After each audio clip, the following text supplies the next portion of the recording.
All right, hey folks, I'm Braz, and you are now watching and listening to One Life to Play's Get the Effing Phone podcast.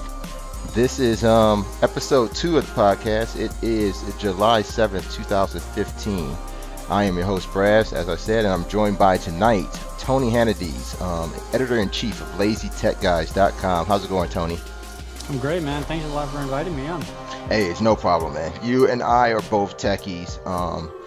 You're a slight gamer. I'm a bigger Slightly, gamer. yeah. I definitely have a fond appreciation of gaming. I just wish there was more hours in the day. But lately, after our talk about doing this, I started gaming a little bit more on my Xbox and whatnot, and checking out gaming news and kind of getting back into the fray, so to speak. And I myself have been reading a lot of tech news, trying to stay up to date on everything that you guys are doing and getting into over there at Lazy Tech Guys. Now, you can follow One Life to Play at One Life to Play on Twitter. You can also find us on Facebook. You can find us on YouTube. It's easy to search for One Life to Play.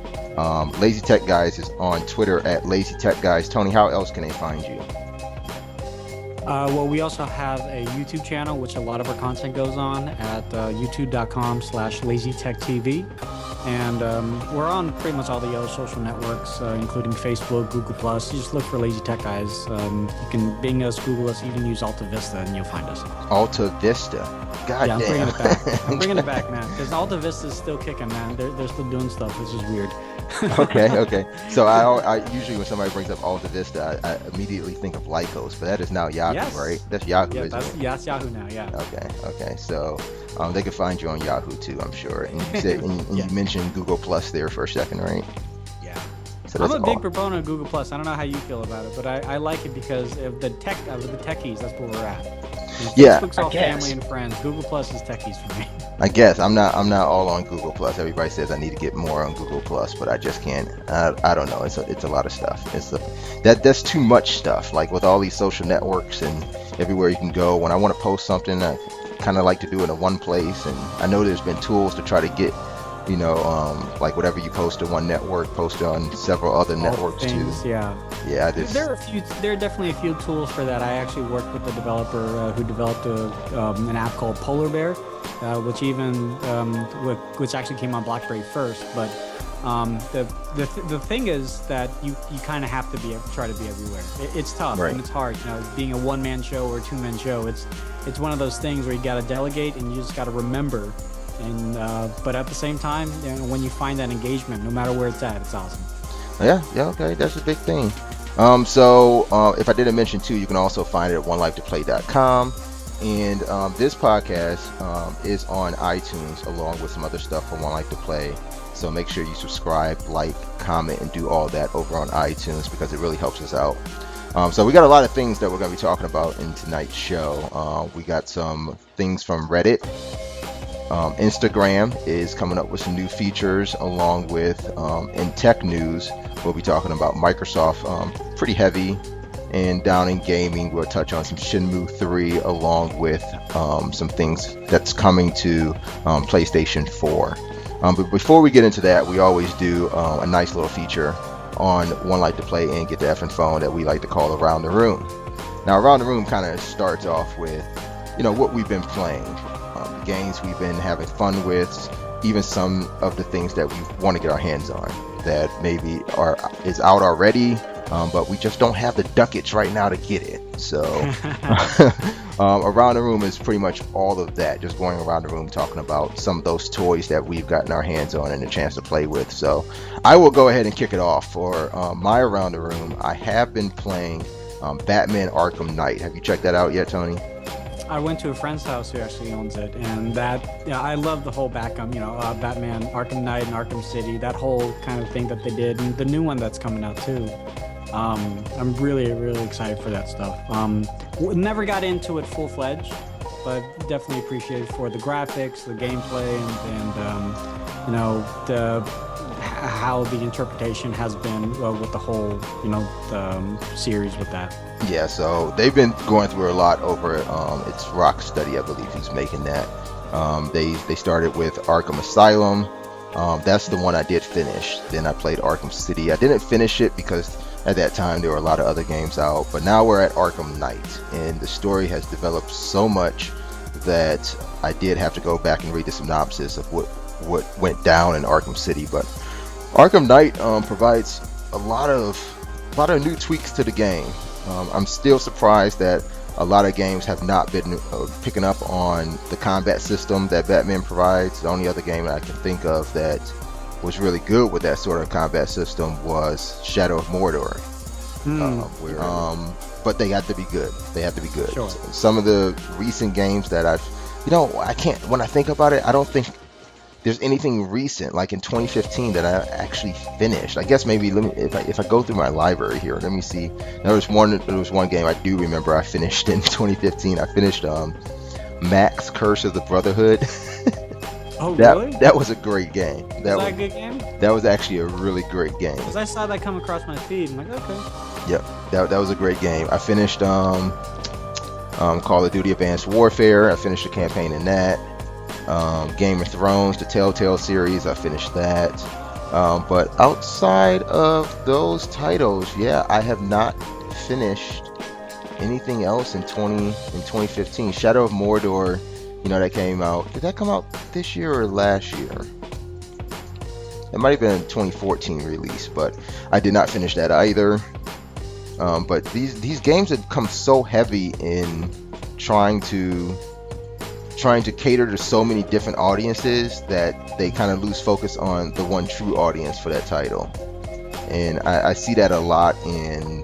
Well, they're trying to invoke, trying to expand their audience, and by doing that, they kind of, like you said, they shut out their main audience. But yeah, they need to do something different, like the Batmobile. Because, like, for me, it's just way too much Batmobile. It's just too much. It's too much. Like every Riddler. Okay, put it this way: every Riddler challenge in this game involves the Batmobile. And is it a lot of driving? Is that what it is? Like too much driving? So at first I thought it was just driving. At first I thought it was just driving, like obstacles, obstacle courses. Yeah. That's what the Riddler challenge started. But then I got to this one point where it seems like the other Riddler challengers, even after this point, involved more and more of it, but it was a combination of the two. You had to use the Batmobile, then get out of the Batmobile, then use the remote drive of the Batmobile, then use Batman 2 to get to other places to actually get the Batmobile up to another place. Then you could use the winch on the Batmobile. Then you had to use the maneuverability through battle mode of the Batmobile, and it's just too much. I think they thought about it too hard. You thought about it too much. Like, if you wanted to put the Batmobile in, just put the Batmobile in and make it drive and make the city open. That's it. That's all you had to do. Well, just be glad that they didn't do the Batmobile and also like the Batboat that he has and like all of his other like vehicles. But just stuck with that. That would have been fine too. I mean, if you would have just stuck to the driving and the traversing the world. That's it. That's all you had to do. You did not have to make a gameplay mechanic. Okay, so I read it in the review, and I can't remember who wrote the review. It was probably from GameSpot. But the thing about it was putting the Batmobile in and giving the mechanics to use the Batmobile in certain situations was great. Mm-hmm. But to have to use the Batmobile in order to progress through the game, that's where it was a problem. That's where it's a problem for me. I cannot get past the Riddler challenges without the Batmobile. And I think that's a strong piece that's missing, because in all the other versions or all the other installations of the series, the Riddler challengers were a really big point of the game. Like you found out more about the game. It was a nice little side thing to do when you didn't want to continue in the game, but you just wanted to brawl and do some stuff, kind of explore the game world and things like that. It was nice to go and do the Riddler challenges, but now you just can't get past them unless you know this Batmobile like the back of your hand and how to maneuver with it. So it's just a little difficult. That's all. Okay. Maybe it'll grow on you. You're only at 20% now, right? So Yeah, maybe I it'll might grow. play it. I might play it again. But hey, I got another little toy to play with that I want to mention it around the room here. And you guys can give us your around the rooms too. Go ahead and you can tweet us your around the rooms. We are on Twitter at One Life to Play. We're also in the chat room now too. So if you're watching live on twitch.tv/One Life to Play, you could join the chat room and let us know what you guys have been playing or what toys you've gotten that you are very fond of at this point. For me, it has been this LG G4. I got a nice little Incepio case on it right now too. Yeah, So I had to get the little see-through. But I am liking this little device here. I got the tap touch unlock screen, so I've been unlocking the it. knock. The knock, that's what it's called. I Yeah. can't remember the exact name of it, but it's the knock. Yeah. Yeah. So I got the knock password on it, and I'm liking the features of it. The speed, it takes some getting used to because it's still using a Snapdragon. I believe it's a 808 Snapdragon. It's actually 810. 810? The 808 had a lot of issues. Yeah. So Well, they even at bumped the it up to 810, the 810. Yeah. it still seems a little sluggish at Interesting. times to open the Okay. camera.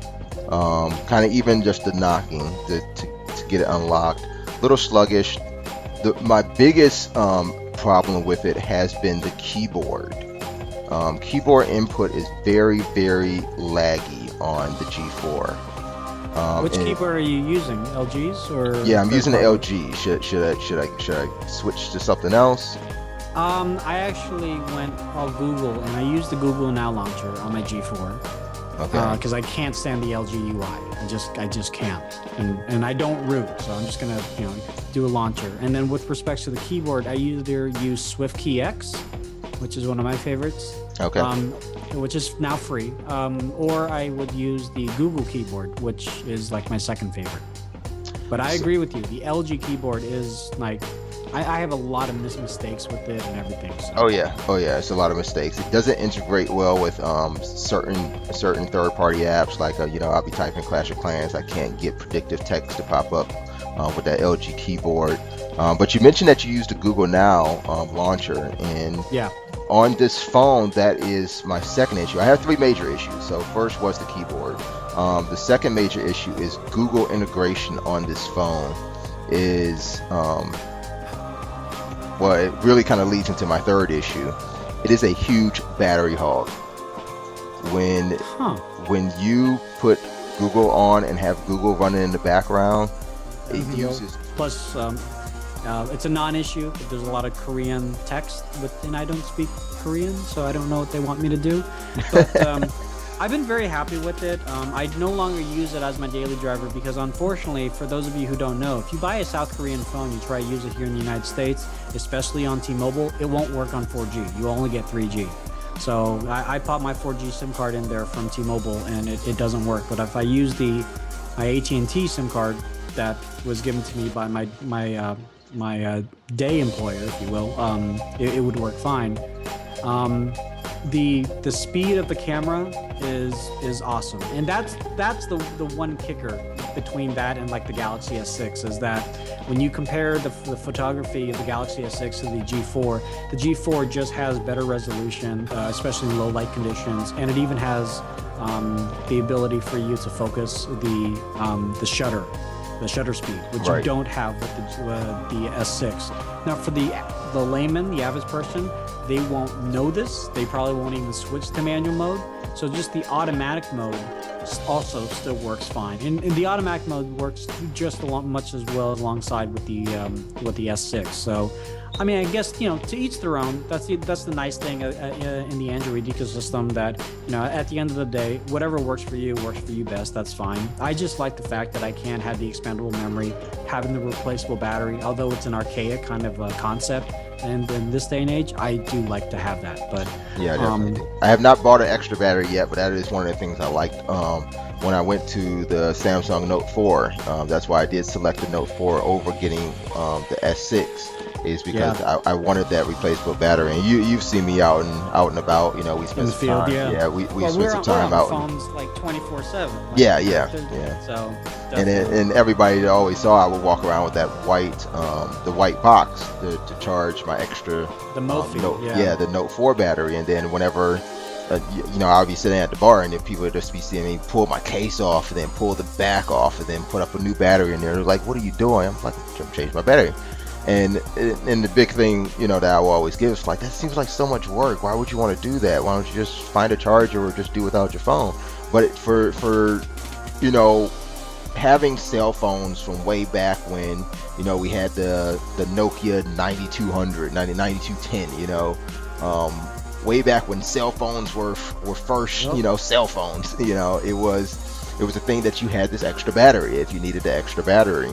So that's something for me when I look at a new handset that I cannot bring myself to give up having that extra battery. I haven't bought one, like I said, for the G4 just yet, but I do plan on picking one up. I got a power brick for it, but having a 3000 milliamp battery, it is kind of hard to power it through that power brick. So yeah, it does become a necessity to have an extra battery along with us.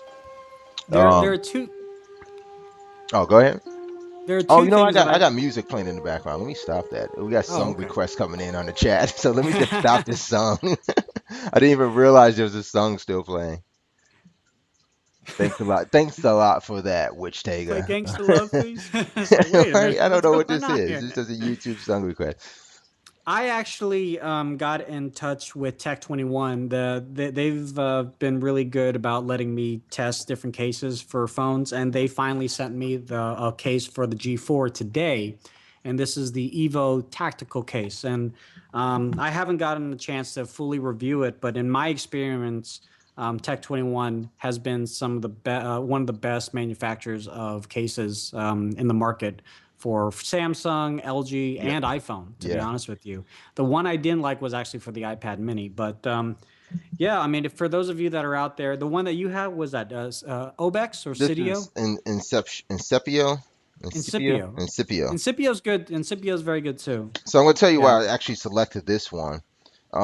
This one, the bumper of the Tech 21. Now I love Tech 21. Tech 21 was my case for my previous Samsung phones, the Note 3 and the Note 4. But if you look at the inside of a Tech 21 case, the bumper to actually protect the phone is on the inside ridge of Hmm. the case. But on this Incepio, the bumper is actually a little hexagon pattern along the outside ridge. And I kind of just wanted to try that out to see, what sort of protection I can get from it. But one of the main reasons I decided to go with this case over that Tech 21 was its hard back. The back of all Tech Oh, okay. 21 are soft backs. Looks like this one. Yeah, you're right. This one's kind of Right. flimsy. All right. Yeah. So Okay. this Okay. hard back, the idea, what I started realizing was all of my Samsung phones had the flat backs.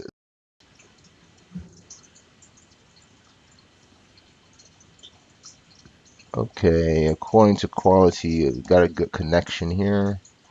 Let me make sure my buffer is all set. Okay, I'm buffering, okay. There we go. Okay, which Tega, let me know how that looks. Make sure that we got a video out there. But as I was saying, one of the huge reasons I picked the Incipio is because of the clear see-through of the case. I wanted to show off G4 down there. I did want to show So that off. both you and I did not invest in the leather back. And there was an ad on TV that showed off the leather back, and my son, who's 11, is like, "Ooh, I Yeah. want that phone." Like, what, for the leather back? He's like, "Yeah." Like, you realize it's about 60-70% of the population is just gonna cover with a stupid case? With the case too. And the guy was showing me cases that would account for the ridge that the leather back has in the middle. I'm like, are you serious? So you get a leather Really? back, and then the case that you get is acknowledging that you have a leather back, but then there's no way to actually show anybody that you got the leather Yeah. back. I mean, But I know. Go ahead. it was advertised, not even advertised. It was pitched to me as being a football leather sort of case. And I looked That's at what it. Verizon did with the Droid Turbo. They did a football. It was actually the same like pigskin kind of football design that they have for because they're the NFL mobile guys company, whatever. So Seriously, I looked at it and it really looked like an old leather jacket from the 70s. I did not like the look of it. There are at some all. leathers on, some leather like what they've done with the Moto X. Those leathers that you can choose, I appreciate that. And there's a lot of people out there. There's a fair, actually, a vast majority of people that actually go naked with their phones. Yeah. And I tried that with my Nexus 6. Although on the night of my birthday, I dropped my phone at Chevy's. I didn't crack anything, but like, okay, this is why I'm gonna go put my case back on. You know, so. I don't know. I'm gonna do a live test of a drop test for this Tech 21. Not tonight, but if you want to check that out, Lazy Tech TV on YouTube. Okay, see now I got 4 bars on connection. Um, and we'll see if that drops out at any time Okay. while we're back. Okay, so we're back up again. Sorry about that, guys. If you guys are watching, sorry about this technical difficulties. We don't do a lot of streaming and Skyping at the same time, but so this is something new for our podcast here. And damn, as soon as I set it to H264, my CPU usage went from an average of 46% up to 93%, and it could Okay, so if your computer blows up, this is why. this would be We can why.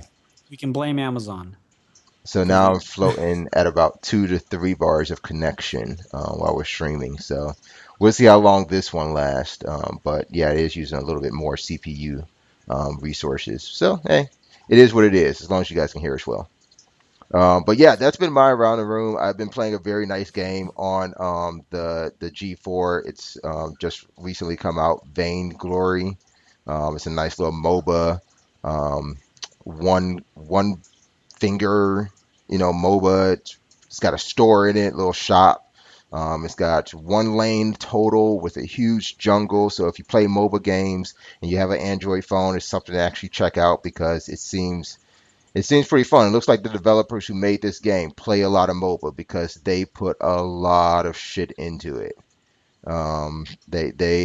They know what they're talking about when they talk about making a mobile game. Like I said, it's got the shop, it's got versatile characters, it's got ways to actually last hit minions to actually get the gold. So they put a lot of thought into it, and so far I'm liking it. I'm just coming out of tutorial, so it's something fun to play. Tony, you need to get it so I can build my friend list. I got to build my I friend don't list. got time. I ain't got time for that. I'm telling you, when you're sitting there, when you're at the gym and you're just running the treadmill, you could play this MOBA, just like straight up, like just do it.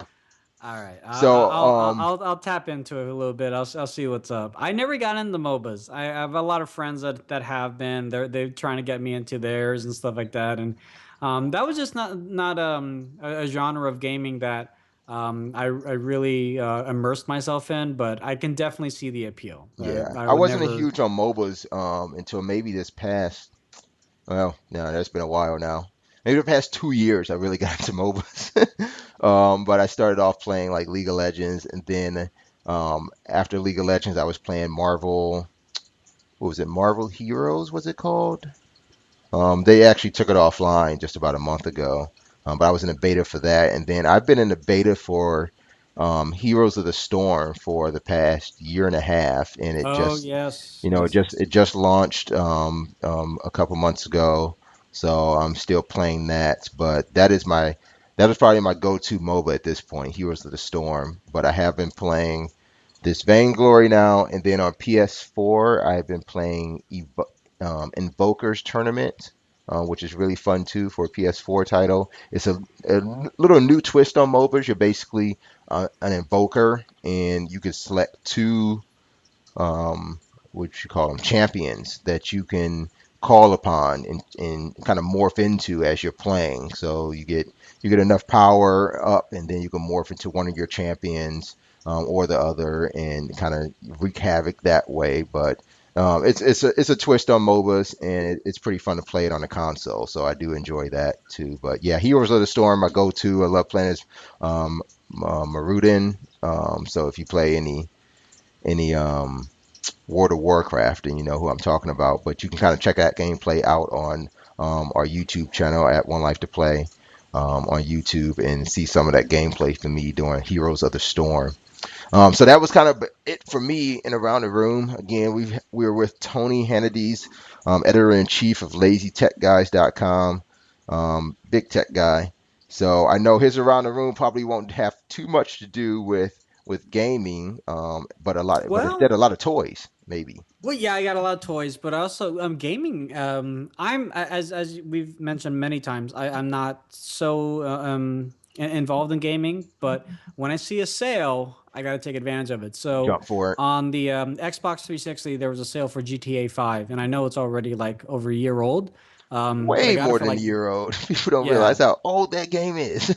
Yeah, I mean that's how old it is and how much I'm not involved in it. I only think it's a year old, and apparently it's like 2 years old. But Yeah. I'm about 67% of the way through, and my son is of the age where I know if I'm not gonna let him see how the game is, he's just gonna go on YouTube to watch it anyway. So Oh yeah. he's sitting there next to me, he's watching me play, and it's actually a lot of fun. I mean, it's pretty much just like any other GTA. There's a few gaming mechanics that are new, especially having three characters that you would control.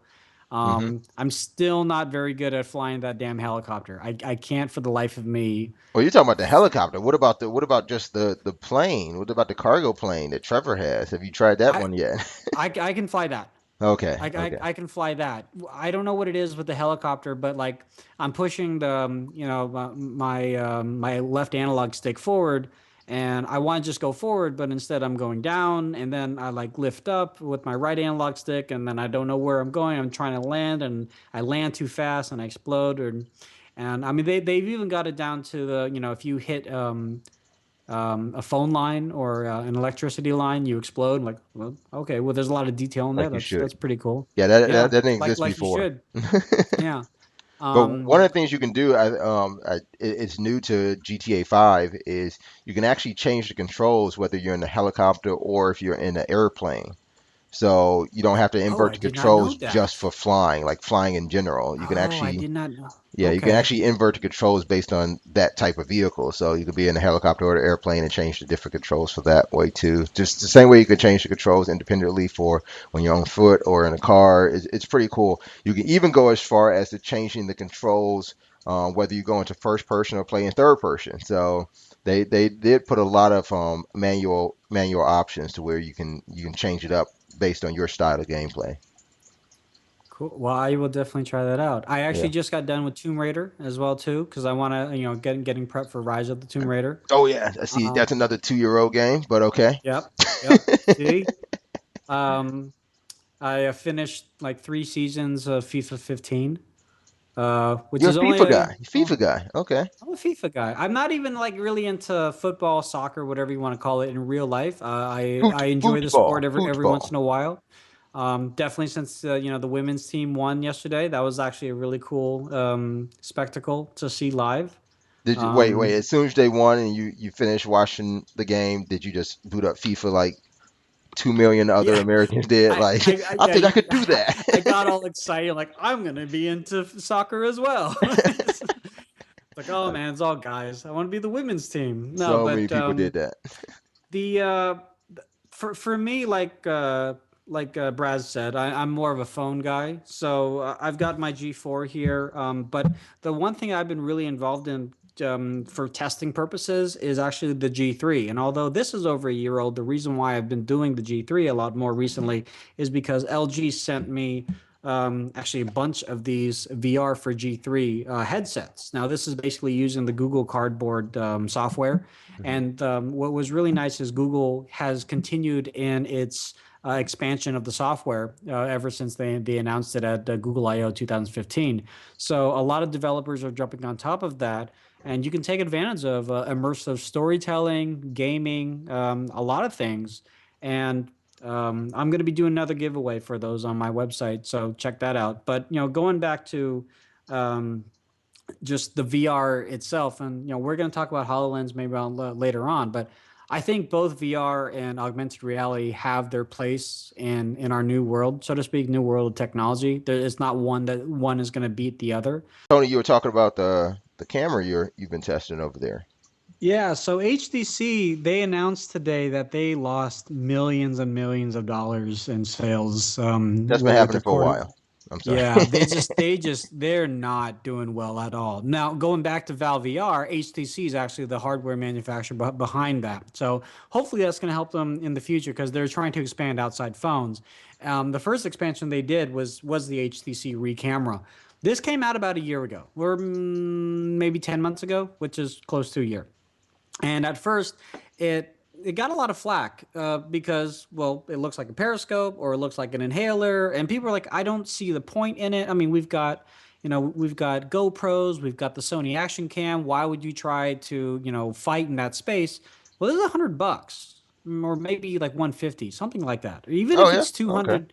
Yeah, I mean, even if it's $200, that's relatively cheap compared to like the likes of GoPro. Now, it doesn't do 4K; it's only 1080p, but it's waterproof. It does slow motion. It does video as well as photo, and it connects to both Android and iOS, which is really nice because it's not just because it's HTC, it will only do Android.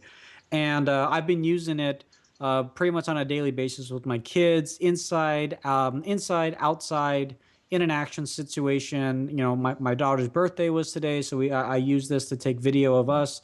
And 4th of July on Saturday, I put this on a tripod because this actually has a tripod mount on the bottom. And I put it outside, and we shot off some little fountain fireworks in my backyard. And Kept it it safe, has a right? Kept it safe. Got to be safe, yeah. And it's got a 160-degree viewing angle. So even if it's not pointed directly at it, it's still going to get whatever is, pretty much in front of it. So I've been very, very happy with this. What I haven't been happy with, though, however, has been a lot of the accessories for it. So I'm going to do a full review on this as well, too, because I've been using this for about 2 months, and I owe HTC a review. I'm not giving it a 10 out of 10, I'll tell you that. But Okay. for what it is, it's a nice inexpensive solution to instead of having to bring your phone with you and trying to get the best video or something, because you can just hold it, or you can put it in a tripod, and it just makes like video capture and slow motion capture very, very easy. I like the built-in tripod aspect of it because I Yeah. mean having a GoPro that was the big I don't have a GoPro, but that's always a drawback for me every time I think about getting one is the multitude of accessories that you have to get with it just to You do what you have to want. get you have to get the tripod accessory. And like, that just seems so like modularly like Restrictive. unnecessary. Yeah, Yeah, yeah. it's unnecessary. It's restrictive. Like, I don't need to make it into a waterproof camera just to put it on a tripod. That's silly. Yeah. Um, it took, at first, when I first saw the initial GoPro back in the day, I was like, this is dumb. There's no like viewfinder. Who's gonna use But that? this obviously has no viewfinder as well too, and a lot of that stuff you can edit in post. And for the most part, if you're going to be buying a GoPro or an action cam or this, you already kind of know what you're getting yourself into. But the fact is, a lot of that stuff can be edited on your phone. You can use your phone as the viewfinder live, which is kind of cool. So yeah, All right. those are my toys and my games for around the room. It's actually, I would say I need more ducats because I have a lot more things I want to buy, and a lot Yeah. of things that we use for our reviews isn't just given to us. We actually have to go out and get it ourselves. So just like you guys over there, but yeah, hopefully Yeah, for soon. us that want like to play, there's just not enough money to buy all the games that we want to play. Yeah, So a lot of and it we got is. and we got kids and they need food and shelter Yeah. and stuff. They say we have to do that, I guess. I mean, Moochers, I say. I only do it so no one talks about me on Facebook. So yeah, I feed them from time to time. You said your son watches you play some GTA. How old is your son? He's 11. He's a big Minecrafter, and he loves Minecraft and he loves Portals. So loves Portal 2 on the Yeah, PS3. yeah. We'll And talk I some know Porter a little bit later tonight too. we So are. And when I saw this, I was like, "Ooh, that's cool." that should be I good. was actually introduced to the Portal Puzzle Maker, which is only on PC. So I'm gonna have to get Portal for the PC for him. But the fact is, the Portal Puzzle Maker, you can make your own Portal puzzles, and make your own levels essentially. And I Yeah. and I showed it to him, and it was like it's like I'm showing him how the wheel works for the first time. He was just like, "Oh, can I get it?" I'm like, "Yeah, just hold your horses. You know, we got to work out some logistics here because we only have like the one main computer. I guess I could put on one of the services here, but they're still fairly work related, so I don't want to get too involved in those right now." But I Right. was like, "Yeah, yeah, we'll get it eventually. Just chill." But he was really excited for that. Yeah, my daughter plays Minecraft. She's 12, and she was always on my wife's office computer until we got her own small. It was that Megan Trainer HP Okay, yeah. that beats laptop. We got her that one, and now it's just nonstop Minecraft. So I'm trying to get her to play other games. I did load Porter on there, but she still won't get into it. She's still just hopping right back to Minecraft. So we'll see if I can get her into some other games. They need to come out with a little bit more casual gameplay games for PC instead of these hardcore. There's either one end of the spectrum. You either Sure. get puzzlers for PC or you get these really hardcore graphic intense games on PC. So we got to find a middle ground just to get my daughter to play some more things besides Minecraft. But Minecraft's okay, I guess. Minecraft's okay. I think the nice thing about Minecraft is that there's a lot of creativity behind it. At first, I was kind of irked because my son was only doing it in creative mode and he wasn't doing any kind of survival mode. And you when you and I grew up, that's all we had was survival mode.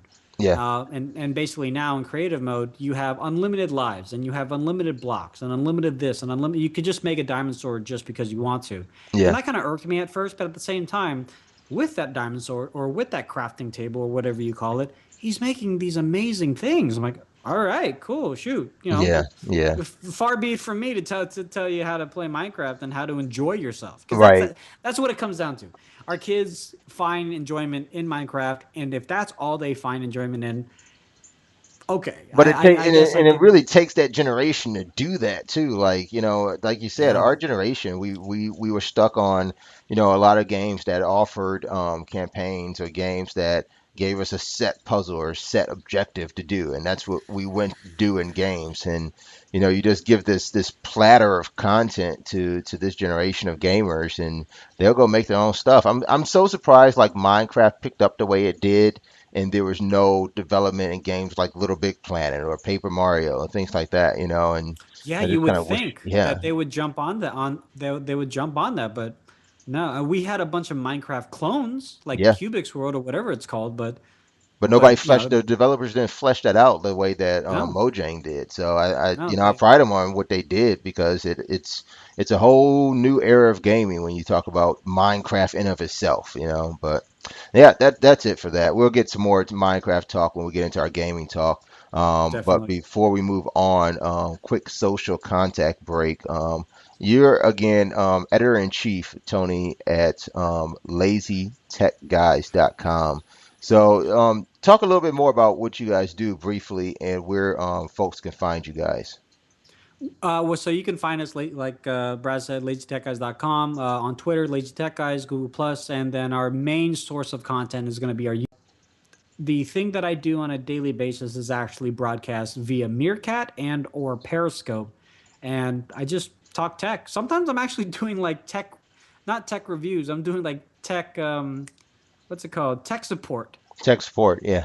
Tech support. And what I started doing was tech news while driving. So I have my setup in my car where my dock for my phone is below the eye line. So if a cop looks in, he doesn't see that there's a continuous video playing because, no matter what state you're in, I'm sure that's somewhat illegal.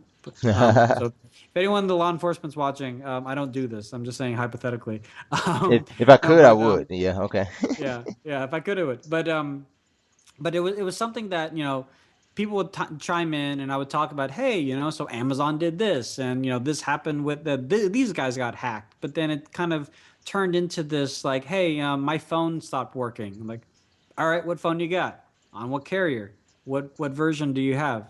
Okay, this is what you need to go do. And um, that was the tech side that in my day job I do that as well too, and I enjoy doing that when you find the solution for the customer or for the viewer that it might not be 1-2 punch, it's done and it's fixed, but the fact that they have someone they can speak to and get instant feedback, was really it was challenging, but it was very rewarding at the same time. So LazyTechGuys.com, Lazy Tech Guys on both Meerkat and Periscope for that. Right. Okay, so I am finding some things out about our stream here. I'm going to take a test really quick. It seems that we keep a good connection until I throw up any sort of Oh, overlay. overlay. So Oh, look, I okay. just threw one up. Connection still stays good though. It seems like I Um, only stay connected for X amount of time. I don't know why this is. So this is going to be an interesting replay to find everything that we've been doing. But we will keep on trucking along here.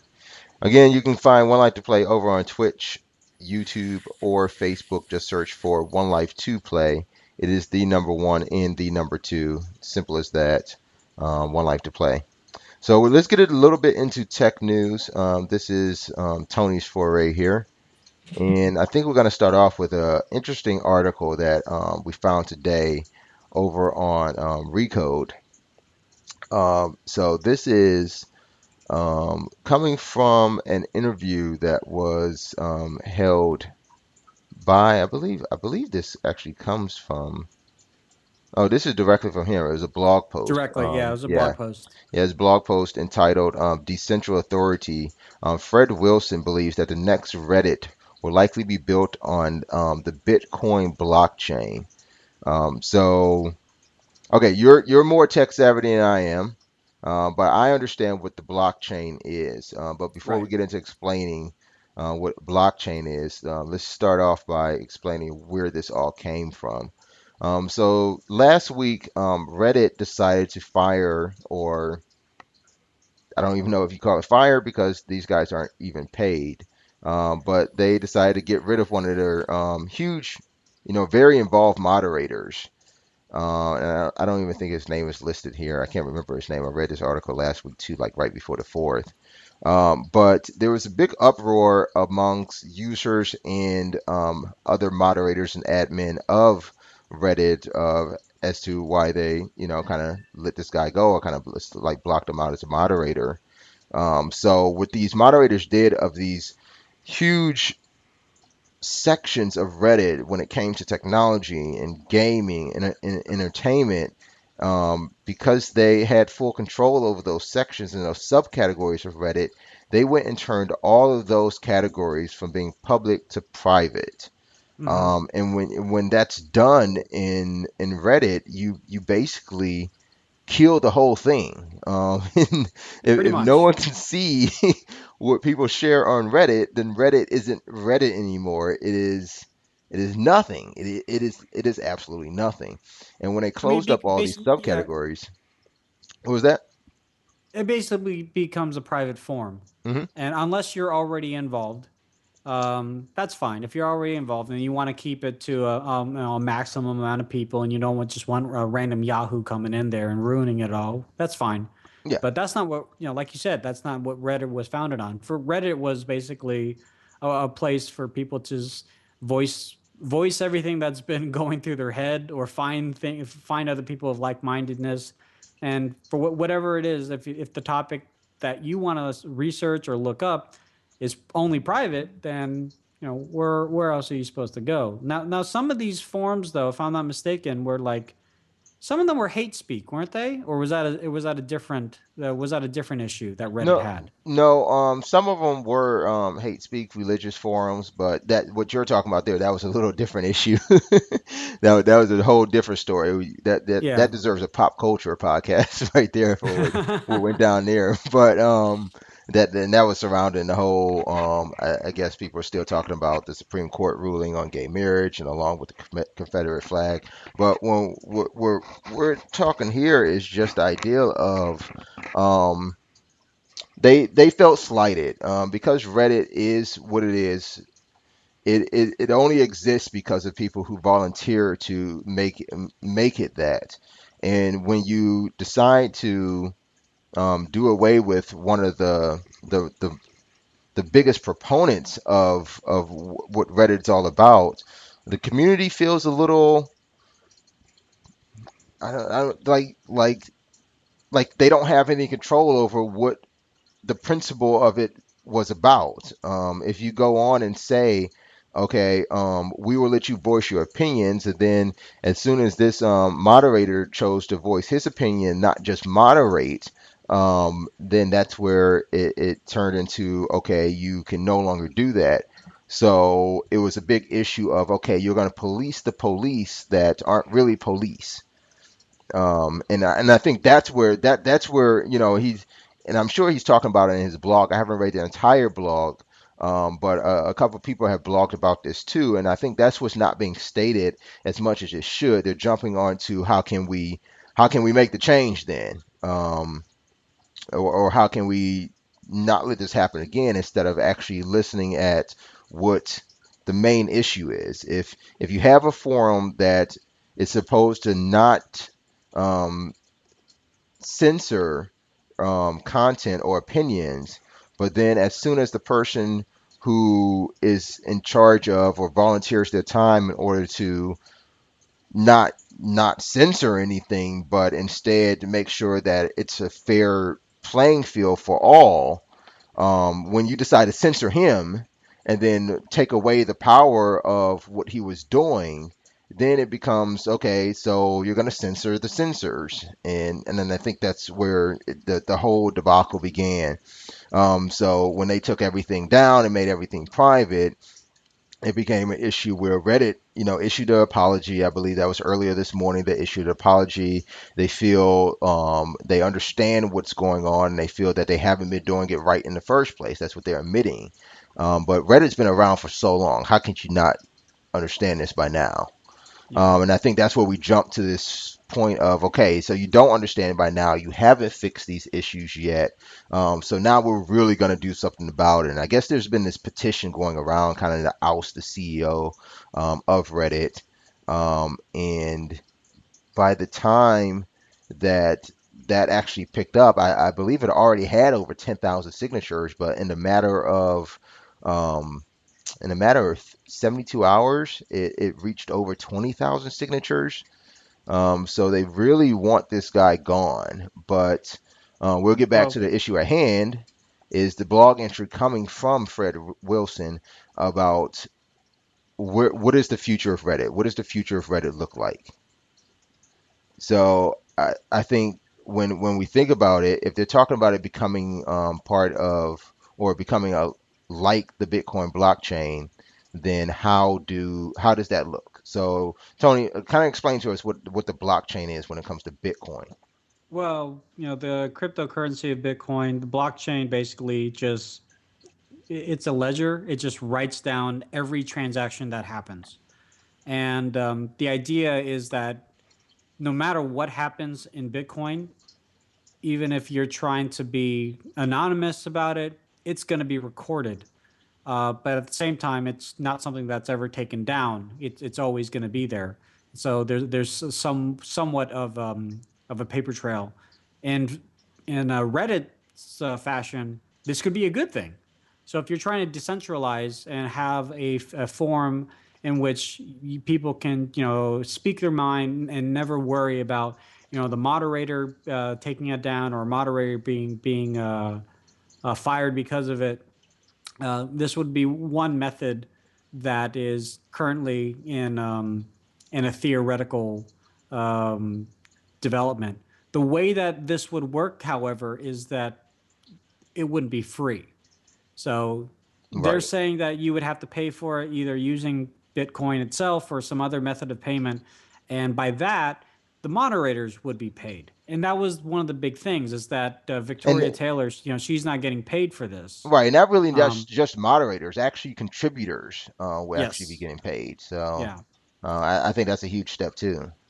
Yeah. I mean, I'm all for free speech and I'm all for, being able to find a place that you can just speak your mind. In the chat room, somebody gave us a link to a site that is found in Switzerland where there's it's pretty much free game. You there nothing apparently according to its tagline, it's never gonna be taken down, whatever you say. And that's great. That's cool. But um, I think uh, to a certain degree, even with free speech, there does need to be some rules, but those rules need to be set forth up front. And the problem with Reddit was that Reddit was, kind of like 4chan in that everyone was going there saying positive and negative things, and then all of a sudden Reddit said, "Okay, we're going to stop this," and that's what put a clink in the a chink in the chain, so to speak. And going this way, I wouldn't say it's the it all be all solution, but it's one method and it's one option because it's going to be going from computer to computer, kind of like peer to peer, essentially, and it's not going to be hosted on Reddit's servers, which is the other big thing, is that you would be able to basically host your own content. Right, and I think that's the one thing that I'm taking away from it is Reddit can then at that point become self-sustaining to where the users make what By a it is. community. Yeah, by a community, not like a single entity of a corporation. So the thing is, like when we use the internet, like Facebook, Reddit, Google, whatever it is, we have to realize that the stuff that we're putting up, we're just renting the space. So if you were to come in and say, I hate people that wear blue shirts, and I'm gonna, have a forum and a subreddit with all the like-minded people that are of that same mentality. And then Reddit comes around and says, actually, that's hate speak. We don't appreciate that, so we're gonna, ban this forum, or we're gonna make it automatically private, and you can never make it public again. You have to go in there with some assumption that something like that could happen. I mean, we already see that with advertising and other things, things that you put into your private cloud Right. are being mandated. And, especially in fashion of Reddit, where it's mainly public, you have to realize that to a degree, you can only say so much before someone throws down the hammer. And there was no gradual way of doing it. I mean, you Right, so know, I want to get a couple points here from the chat here. Stevo3435, he's on Twitch. You guys want to follow him? I'm sure he has some videos out here. We appreciate you joining our chat. yeah, Steve, So thanks. earlier he did point out we may have been misinformed about some things, but kind of what he's talking about in the chat room, I think we've touched on the surface, but there's some detail here that I knew about, so I didn't really want to get into the detail of it all just yet. We are just kind of giving an overview of it, but Steve-O makes some good points. It is basically the moderators were sick of the stuff which Reddit was pulling, and yeah, this is NS. FW. So yeah, they were sick of the bullshit that Reddit was pulling. But it did start with the firing of Victoria, and that's the firing I was speaking of earlier of that moderator. But at the same time, I don't see it as a firing. I mean, she wasn't getting paid for it. Like nobody on Reddit is getting paid for anything, so it's not a firing, but it's an ousting. And when you look at it that way, then yeah, the backlash will come from the users and moderators of Reddit. And Steve O's right. It started off with the blackening of IMA, the subreddit that was done and led by Victoria, and the moderators not feeling that they can work without her. But then the protest is what led to all the backlash that Reddit was getting worldwide or user wide, where other larger subreddits kind of felt that in support of what IMA was doing, that they would do the same thing. So yeah, it really became, oh, she was admin of Reddit. But I still say a huge backer, and I believe she's the one who actually started doing the IMA because of the The whole, AMAs, yeah. Ask me yeah, anything. yeah, ask me anything. So, um, yeah, so Well, when even though she was paid directly by Reddit, she spoke up for the moderators, and that's kind of like where this started. Oh, so she was an actual employee of Reddit. I still Yeah. thought that she volunteered her time there. Okay. Mm-mm, yeah. Okay. No, not her. Okay. Yeah, then that's even worse. Like, okay, so I guess you don't have a good guy in the ranks. Yeah, you would probably get some backlash from that. I guess what I have yet to find out is why they fired her then. We can use that word now. We got it on good authority from Steve O. Why did they fire her? She wanted to monetize um, The AMA. AMAs. Yeah. Okay, so that's. Ooh, I kind of would not agree with that. No, not at all. I don't know if I agree with monetizing MMA MAAs, but No, I mean the like whole thing what? with the So AMA is what end would you moderate that, or would you monetize that? Would you have the pay a dollar to watch it, I guess, or pay a yeah? dollar Would it be on the to be viewer, or would it involved be in it. on the yeah? Would it be on the viewer, or would it be on the person actually involved in doing it, doing the Ask Me Anything? Like Well, I mean, if you're doing the Ask Me Anything, usually it's Reddit going to Bill Gates or going to like I don't know, Madonna saying, "Hey, can you do an AMA with us?" But it would be more so on the viewership. If you want to be involved in this exclusive event, you got to pay to play, so to speak.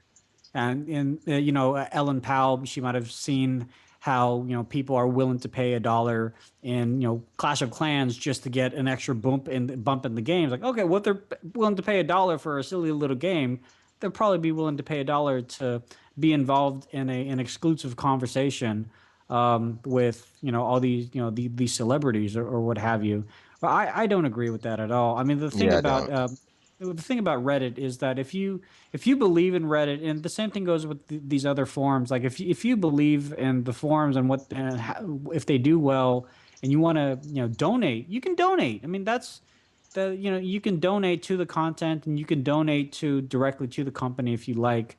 Reddit also has millions of dollars invested in advertising as well, and not to say advertising is the best way to make money. Obviously, it's not, but to basically have something that is free to use, but you can't take advantage of some of the hard hitting conversations because you don't have a dollar in your account. Just doesn't seem like a good thing to do to your users, especially if they've been using it for free for forever and ever. Oh wow, Steve O, that is that is a drastic comparison there. According to so Steve O feels basically on Reddit, Powell equals Hitler. He Oh does that wow. LOL at the end of that, but that is a Yeah. huge comparison. So I don't know. Maybe Powell equals Stalin. Okay, maybe we can just go and We'll stop at go with the Stalin. USSR there. Yeah, we'll go Yeah, with the yeah, USSR. we'll go with Stalin. Now, maybe not Hitler, but I get the point, and he does believe that this is Steve O's opinion that they may have monetized it through video adverts. And I did just read an article this morning in USA Today, oddly enough, in print. But they were talking about digital media becoming a great workhorse for advertising and marketing companies because of the idea of video advertisements. And I think, I have mixed feelings about that. But on the stronger side, I don't like it. Like for instance, I kind of don't like what Twitch has done with video advertisements. I don't like what YouTube has done for video advertisements. But I will say I have benefited from it. So I don't, and then again, that's where the mixed feelings come in because Sure. as a content creator, you do feel that um, it is a viable form of getting your opinion out while at the same time being compensated for that. But on the viewer standpoint or a consumption view, you kind of feel like why should you be blasted with something that you're only trying to hear someone else's word or opinion on? So from consumption to creator, I see where the divide will be. I don't know how we as a society, when we go into this digital landscape and we continue to go forth and all this content that's out there and the many means to get at it, how do we find that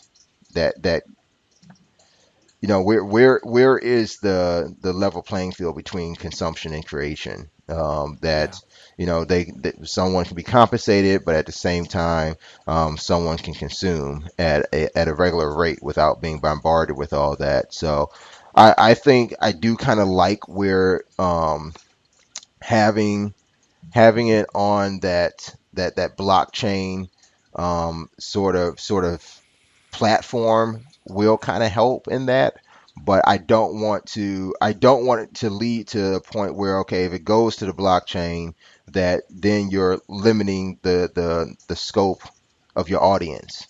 And I think that's where, when I read about what Reddit could be by going to that Bitcoin blockchain, I think, like, I for one I would not read Reddit anymore. I can probably tell you that, because I Yeah. don't do Bitcoin. I don't believe, and it could just be my generation. It could be because I am pretty young. But I don't believe you can just go make up a currency and that shit takes off. I don't like the idea of Bitcoin. I don't think that, not having some sort of real backing of an economy, that you can create your own currency and then create the economy later. I think the economy has to exist first. Steve-O And likes the Bitcoin. yeah, it's the future, he says, Steve-O likes the Bitcoin. but I I'm a only Dogecoin guy myself. No, I'm just kidding. but I get why the Bitcoin can work, and I think it could work if maybe you fall on this backbone. But it's like I'm saying, I think the economy has to be there before the currency is. You can't make the currency and then build the economy. And the economy of digital media is there and is strong enough that maybe it could support Bitcoin. But the way Bitcoin started, I just was not behind it in the first place, because there was no economy there. There was no trade there at that point. It was just currency.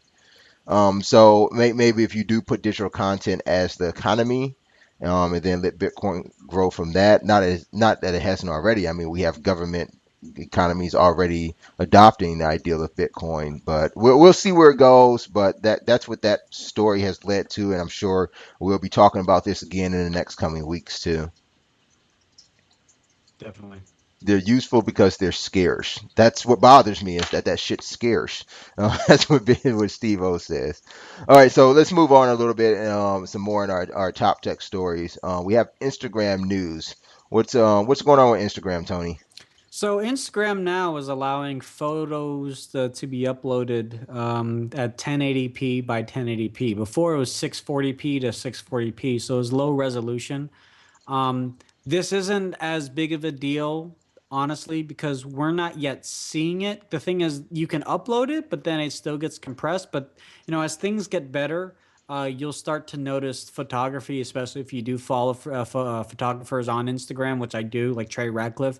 The image quality is going to get a lot better. Here's the rub, though. It's also dependent on the operating system that you're on. Hmm. Instagram on iOS, when you upload, is already very good, but Instagram on Android is not, and that's really more so because of the Android, just kind of how the Android APIs work with photography. And Instagram themselves, that they can kind of get around that, because if you look at Google Plus, for example, when you upload 1080p, it's getting uploaded to 1080p, and it's you can look on the Google Plus stream and it's still 1080p. But on Instagram, you upload at 1080p, but then it gets it gets all not pixelated, but gets a little distorted depending on what you're looking at. Yeah, and So it comes to the image caching, right? So that's why yeah, I didn't understand why, Google could do that for the Google Plus service, but when they release the API, the image caching degrades the quality of those images when you look at third party apps. I still don't get that. Like, even when I look at Facebook on Android, it does the same thing. Until I get that photo downloaded, then yeah, I'm looking at, what, a 720p picture that I know I took in 1080, or I even took it in 2K. right. So yeah, it does that on Android, but like if I go in my browser, it doesn't do the same thing. The thing It is, like, does it matter? That's my question. Like, we're saying that this is a this is a good thing for Instagram, and obviously this might bleed over into Facebook as well, since Instagram is a Facebook company. But does it really matter? yeah, Because even though that so I'm an you image and guy. I I'm a both have, video guy. It matters yeah, for me because I mean okay. Even on your phone though, yeah, like, do you so we're notice the friends on difference? Facebook, and a lot of people Facebook on their phones. How much time do you spend if you were giving if you okay, you were given a scale 1 through 10, and Hmm. you had to proportionate that scale. How much time would you say you spend on your phone on Facebook versus being in a browser on Facebook? More so on my phone. you're more so on your phone. So anywhere, any Yeah. average user of Facebook is on their phone, 6 to 7 um, clicks of that 10 position scale. They're 80% of the time. So I can put it that way. Then now that I got my imagery out of the way, 80% of the time you're on your phone when you're using Facebook, and I would even say some are even up to 90%. And then there's many users who don't even have a browser. Their phone is that. Right. So, we're friends on Facebook, and you saw just recently, I posted a photo of my car. Love my car. Yes. Car looks awesome. Um, I took that photo with my LG G4 camera, but I realized that when I looked at that photo in the Facebook app, it looked different than when I was looking at it in the Photos app of my phone. And then I got on my browser and I looked at that photo, and I'm like, that looks like the shit. And the only reason I took it at Facebook because Facebook does provide a little better quality than if I took the photo and posted it on Instagram. Instagram. I Yes. can't show shit off in Instagram. I can't show off how sweet my ride looks in Instagram. I can only show that off on Facebook. Facebook. And I Which don't is want to why show I it off use on Google Twitter because Plus I for want everybody photos. to see my ride on Twitter. So I want to show it off on Facebook. Yeah. So when it comes down to me sharing photos that I'm really proud of, I'm very limited in doing that on Android, which is why when Instagram talks about doing 1080p quality photos, I want that shit 1080p quality. Even if you're only saying it can hold that quality but still not display that quality in a timeline, I'm still a little upset about it. I'm like, okay, if you're gonna show 1080p, then you need to change the way your timeline looks. No more square photos. I'm done with that shit. I want my timeline to show the photo that someone actually takes. Stop cropping, stop caching it, stop downgrading it. Show me what it actually looks like. And I wish Facebook would do the same thing, but I think we're taking steps, but I think the steps are just a little too small. Like it's too much baby steps. If you're gonna be a photo service like Instagram, then be a goddamn photo service. If you're gonna do what you set out to do, then be the best you can be because you've got a shit ton of money that you can invest in with. Right. I think maybe I watched too much Silicon Valley. I don't know if you watched that HBO show. You can never get too much of that. Yeah, so like I watched Silicon Valley, and it's just like when they looked at what was it, Pied Piper? Yeah. They were working on Pied Piper. It's like you're gonna be the best at what you can do, even if it's just one thing that you do. You got to be the best at doing it, or someone else will come along and do it better. And I am still waiting for the company that comes along to do Instagram better than what Instagram does, because all these baby steps that Instagram keeps taking, it's ridiculous. I think Twitter is kind of understanding that at this point. Like with the innovation of Periscope, I think they're really getting behind it. When you talk about, when Instagram decided to do videos, but you can do 6 seconds. What the fuck was that? I mean, like, and because you're only copying off of Vine, so you're still taking these baby steps in this shit. And I just wish companies, if you're gonna say you're gonna do something, then do it the best that you can do it. So someone has their Yeah, name in I yellow don't know what here. the I don't know what the limit. What's up, awesome man, Awesome man. That's all I'm gonna try to awesomer read. man, Awesomer man. Hi, awesomer awesomer man. man. Hi. Yeah, I love Instagram. Although my images that get uploaded do get downgraded to a certain degree, there's a Hmm. lot of engagement, and I kind of the engagement over supersedes the degradation of the image quality because I think the overall consensus is that people understand that what you upload, it's not going to be the greatest. I remember when Instagram came to iOS, or rather came to Android, a bunch of the iOS folks were like, "Oh, this is bullshit. I can tell if you're on an Android and you're a fucking asshole. Get off Instagram. This should be iOS only." Now that's kind of gone away, and it's getting better. I mean, we're getting better cameras. As you and I both have really good cameras on our phones. That obviously is going to help, and it is baby steps. I don't know what's taking so long just to make the quality of the image, close to 2K because the technology is there. But at the same time, I mean, the upgrade of all those servers is kind of like, do we spend the money on that or do we try to innovate in other methods? Like for example, I can only have one Instagram account on my phone, but I effectively have three Instagram accounts. I have my personal, I've got my work, and then I've got a third one for family.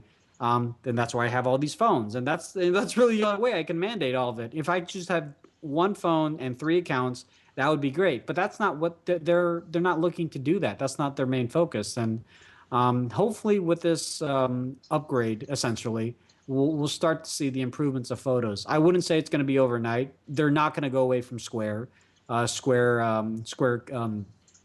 pictures. They You, goddamn need to. you're gonna no. I mean, the whole thing is that it's as quick and easy as a Polaroid. That was that was the what's it called? That was the inspiration of Instagrams. Like, on a Polaroid, it's square, and we were fine with that. And in a square, there's a lot you can do with it. And yes, you lose some of it when you go landscape and you have to crop it.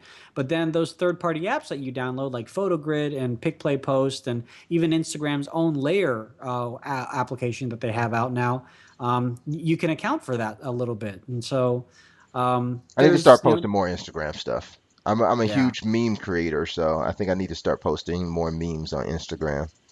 Well, I mean, if you like memes, dude, like I would say go to Imager, because like that's where memes live. Instagram's good for memes as well too, especially if you follow a lot of meme users like fail memes and all those other things like gym fails and things like that. But the vast majority of people that just do memes all day all night are Reddit, definitely Reddit, 9gag and Imager, I Yeah, would say. yeah. Okay. We also got Recnot 302 in the chat room. What's up, man? Or Wrecking the woman? place? Is he wrecking the place? He's wrecking the place and he's wrecking the face. That's Okay. that's that's weird. Yeah, Steve-O agrees with you there, Tony, that Reddit is the home of memes. So Dude, Reddit is the homepage of the internet, I right? need Or to I is need to start is putting the my memes front on page of Reddit. the internet? Would you guys follow my memes on Reddit? I'd follow it, dude. I make some Memes are pretty good fun ones. I make some pretty good ones. I wish I could post images in the chat, in but the chat. I guess I can just put them up on the screen. But But then that would I'm trying that to would I'm trying to stay out of the dashboard right now at the stream that because would every time disconnect our feed yeah, maybe. every time I keep on like changing up overlays and lower thirds, it keeps on messing up the stream connection. So I'm gonna stay out of it for now. But yeah, if you follow on One Life to Play on Twitter, I'll post some memes on One Life to Play. I haven't done that in a while, so we'll post some stuff there, and then I'll kind of share my Instagram and Reddit account too. All right, so we got some other tidbits of tech news before we move on to our gaming news weekend recap. First up, Apple has been testing. Now, this is still just rumor because, of course, Apple will not comment on any of this. But so I don't know. Usually, I know, Tony, you don't divulge your day job. Time to Oh, time, yes, I I do. do. Oh, you do? Okay. I do, yeah. I usually say something along the lines of, I work for this company during the day. Everything from this point on is my opinion and my opinion alone, and has Yes. no reflection on my day job. Yes. But I So, don't work for Apple, so we can talk about yes, there we go. it. There we go. So, we will say it. Do we want to just go ahead and say the words? Sure, yeah, So that's fine. I work for a great great place. I work for Microsoft. As do But I. everything that we say on this podcast, as I have listed on our Twitter account and our YouTube, are all my opinion on alone, and have nothing to do with my affiliations with my employer. However, this story struck a chord because it was so goddamn hilarious. So I guess Yeah, Apple has been testing a giant iPad for at least 3 years now, and the I guess the prototype of it is being maybe be called the iPad Pro. Now I have a Surface Pro 3, which I think is great. But here are some of the rumored specs of this iPad Pro, should we say. The screen size can measure anywhere between 12.2 to 12.9 inches, which will make it larger than obviously the 9.7-inch iPad Air. Um, and let's see, what else were they saying about this thing? It could possibly come with a stylus, and it will that's have a right, because Apple did have a patent related to stylus to a stylus. input. Yes, yes. Yeah. And But that that means nothing. Like when you file a patent, that's just you're covering your own ass. Just to be just in case if someone else out there creates a patent, we've already got it. yeah, we got that out there. But then they are hinting at a slightly different design as well. I don't know how much more design you can make of a tablet, but hey, it is what it is. Now this actually comes into I didn't put this story into the rundown, but before we get into the bits and pieces of this, it did turn out that I can't remember his name, but the chief design officer of Apple changed some things in his LinkedIn profile that kind of hint towards his departure of Apple, which was Johnny very Ive. yes, which is very interesting. I'm not sure. I didn't get through the entire article because I actually had to go pick up my car. But I did hear some hints that he may be leaving Apple. So when this with this story and these rumors coming out day and day, it kind of made me think that this is leaning towards the side of being true. Only because sometimes what I've seen in a lot of these tech businesses is that once they're done and ready to announce a huge change like this, especially when it comes to design, you do find a lot of departure of big names once they've passed that project off. So this article is actually listed or posted on Business Insider. And some of the things it's talking about again is that it could become a stylus type of tablet with a different design and a larger screen size.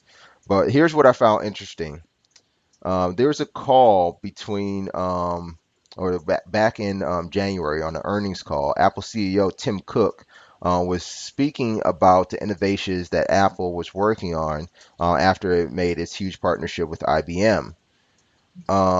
So he is quoted as saying on the call, so the real opportunity is to bring mobility into the enterprises and change how people work.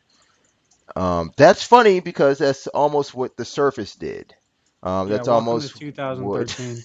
that's almost what every other tablet did, especially when you even look at the Galaxy Notes. Well, Um, Apple just announced the fact that on tablets, on their iPads, you would be able to do multitasking. yeah, And to their credit, it's nice. It's actually done very nicely, and I'm assuming, all the developers need to do is add a few lines of code to their application, and you could have Netflix, play alongside your Hulu Plus or something. Now, granted, as Braz mentioned, this is something you could do not only on Windows 8, but you could do it on Android, even if you didn't root your Android device. Like, yeah, Samsung did it from the ground up. There are apps out there to allow you to multi-screen. Apple is notorious for taking their time with developments of these things, and they are always not always, but they're accused of copying or being late. But for whatever reason, when they do it right. In the Apple fanboy way. Um, this does make sense though, in the sense that if when Apple made their announcement in their partnership with IBM, which was weird, if they do have a larger iPad, I mean, right now, what is our job when we go out there, or not even just our job? The job of the Surface is to replace all these iPads that are out there because on an iPad, there's a lot of limitations. You can't multitask. You don't have all these capabilities that you would have on a desktop computer or a laptop, and that's what the Surface does. Or even not even going Microsoft, you can do some of those things on Android, and they're not losing a huge amount of market share, but they're losing just enough that Apple says if we don't move in that direction, we're going to lose out in the long run. And so let's take advantage of the partnership that we have with IBM, getting into the enterprise, and then allowing people to use enterprise level applications on the iPad. And hey, it seems that everyone wants larger screened tablets because the Surface is doing fairly well, respective to how they've done in the past. The Note 12.2 didn't do as well as Samsung would have wanted it. yeah. Um, But the For the fact Galaxy is, Tab A, I mean that's just pretty kicking it. I do the like it. Galaxy Tab A is actually doing pretty well. I mean, it's a Yeah, mid-range tablet. It's not very expensive at all, but you can do the multitasking. You could yeah. do those things that TouchWiz supports. And Apple would be remiss to not take advantage of that. And like I mentioned, that is something that they're revealing in iOS 9. So it's something you would be able to do with your iPad Air 1, your iPad Air 2, even the iPad Minis, if I'm not mistaken. But if you have a larger iPad, and it is set for the bigger screen and set for the ability to do these productivity applications, then that would be better for Apple, because right now the iPad is a consumption device. It's not a productive device. That's exactly what I was going to get at. I think back even when I hear something like this and this quote from Tim Cook about, bringing mobility into enterprises, changing how people work. I think you kind of missed the boat on that one. If I look back at the history of tablets, when the iPad came out, the iPad was all about, to me, in my eyes, it was all about consuming entertainment. And then comes along Android tablets, and what Android tablets gave you the ability to do was create that sort of um, that ingestion of entertainment. You were able to socially connect in a better way than you could on an iPad. That's what Android tablets allowed you to do. But then you look at Windows tablets, and Windows tablets were the ones that allowed you to be productive. And they even gave the power for Android and iPads to be productive as well by providing Office on iPad, providing more connectivity with Exchange to give you a tool to use in the workplace. So when I look at an iPad, I see it as a Netflix machine. When I look at a Google tablet, I look at it as a Facebook and Twitter machine. But when I look at a Surface, I see something to get some shit done. But where I think Right, Apple but you missed the can't do boat, the other things. You right? can't have. That's the Yeah, thing. and I Like when think it that's comes to where the apps, that's where people say, "Well, I'm going to stay with my iPad because I've got the apps on my iPad." right, and I think that's where Apple missed the boat. Now, okay, so he's asking who's the host of the show. This is Brandon out here That in the guy. Twitch. He's asking who's the host of the show. Maybe I should actually. I don't know which one of these says host of the show here. Oh, that's join the chat You're and the host watch. of the show. Yeah, I'm the host of the show, so I'm trying to You're the actually host with the find. I'm mostest. trying to find my lower third, but I kind of can't. And I don't want to be clicking around too much because if I click too much, so there I am There there, you go. Braz. Well, Um, that's another one. yeah, see, I don't want to change too much. Okay, But yeah, we'll leave it at that, and we'll say we'll thanks leave for it at watching. that. So I am Braz, by the way. That's Tony Hannity's editor in chief of Lazy Tech Guys. I am Braz, owner and I guess chief. I'm not an editor just yet. I'm chief of One Life to Play. Chief. But when I look at Apple, I think, like I said, they missed the boat when they released the latest MacBook. If they wanted to do something that gave you the mobility of being productive, especially in the workplace, then why didn't you put touch into that? Why didn't you make that into a two-in-one form? Why are you now making another iteration of a tablet that has already found its audience? I mean, I don't think at this point the iPad audience would ever grow. People who use Yeah, iPads are gonna they've use capped. iPads, You're and right. and, The and that's it. sales have capped. So like a new iPad doesn't mean everyone is going to go out and say, okay, you came out with a larger iPad. I need that one because it's going to help me do more. No, they're going to buy the next iPad because they're already locked into that iPad foundation. But it's not going to bring any new people to it. It's not going to make people ditch their Android or ditch their Surface to go get a larger iPad. That's not gonna happen. And Apple needs to just fucking realize that and stop it. And if you want to make something to make people come to your device and come get your technology, then you need to make all of your technology into one. That's why they call it a two-in-one. Yeah, oh, Brandon Nader. Yeah, give your opinion. That's what the chat room's for. We always want to hear you guys' opinion. All you guys out there, you can give your opinion on Twitter, or in the chat. On Twitter, we're at One Life to Play, but we always want to hear you guys' opinion too. But I really think that Apple needs to take a step back and think about if they want to gain, if they want to grow their usership or ownership numbers, then they have to give they have to I guess we go back to the same thing I'm saying Instagram and Twitter needs to do. You have to go all in. You can't go halfway and say, okay, we're going to make this to satisfy this crowd, and then we're going to make this to satisfy this crowd. You've got to make something to say, okay, this is the device that can do it all. And they could have done that with the new MacBook, but they chose not to. And you lose the ground. So there you Yeah, I go. mean, I agree, and a little bit. I think with the MacBook, it was funny because a lot of people did assume it did have touchscreen when they were testing it out at the Apple event. They touched the screen and it didn't do anything. But Apple, they don't want touchscreen on their laptops or desktops. They just don't. They still feel that the place of the touchscreen needs to be in the tablet. And although that's ironic because there's a bunch of accessories to make your tablet like a laptop, yeah, I mean the proof is there that people do want that two-in-one experience.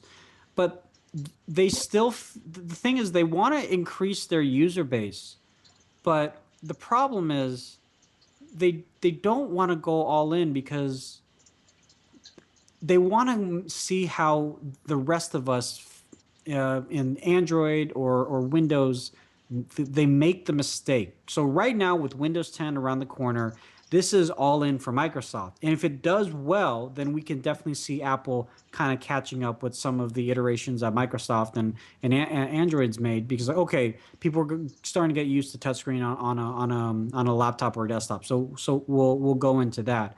But for right now, I don't think they want to because they still feel that the vast majority of their customers um, don't need that, and they don't. I don't. I think that also because they are the premium product, they want they don't want every customer out there. And I know it's not really businessy to say that, but the fact is that Apple customers will pay way more for product and software than an Android user.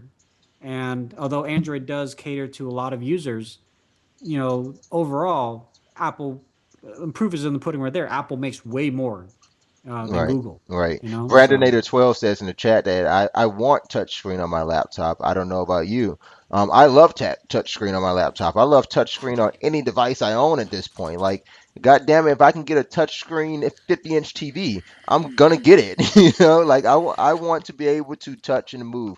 That's the future I saw growing up. That's the future that's available to me now, and that's what I want to do. So I asked you guys in the chat room, and this is one thing that I do really believe in, is I think Apple has become very reactionary in their innovations. Like you said, they're waiting to see what competitors do. They wait to see what the retail market looks like before they decide to advance. Like everyone's so super excited about the Apple Watch, but how yep, long did we hear about the Apple Watch before it actually came out? And what happened? Samsung came out with three versions of their watch before Apple finally decided to release theirs.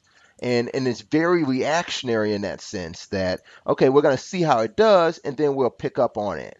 And it's the same thing like when you look at an Android tablet.